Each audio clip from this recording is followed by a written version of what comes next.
La famille Mégane compte 4 membres, de la berline au cabriolet en passant par le break que voici, appelé Estate.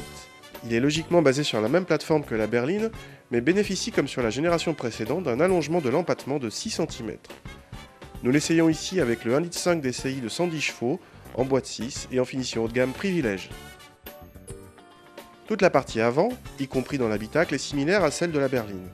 Les couleurs claires sont réservées à cette finition Privilège et donnent un côté chaleureux, encore rehaussé par le toit vitré panoramique.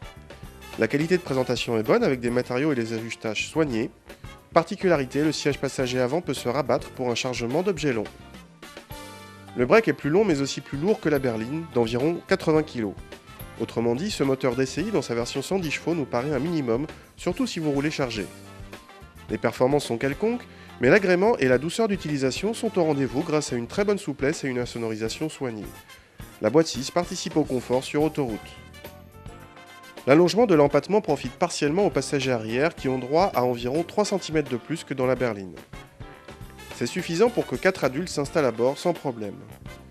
La place centrale arrière est comme souvent moins bien lotie. Les passagers arrière sont ceux qui profitent le plus du toit vitré. En revanche, les aérateurs à l'arrière sont en option. La fonction première d'un break, c'est d'avoir du coffre, et cette Mégane Estate remplit son contrat avec plus de 524 décimètres cubes de volume. Le seuil de chargement est bas, mais la qualité de présentation est nettement moins soignée qu'à l'avant, et les aspects pratiques pas si pratiques que ça. Citons l'exemple du plancher pas tout à fait plat en ayant rabattu la banquette. Le coffre constitue à la fois le point fort et le point faible de cette Mégane Estate. Fort par sa contenance, faible par presque tout le reste sauf le seuil de chargement.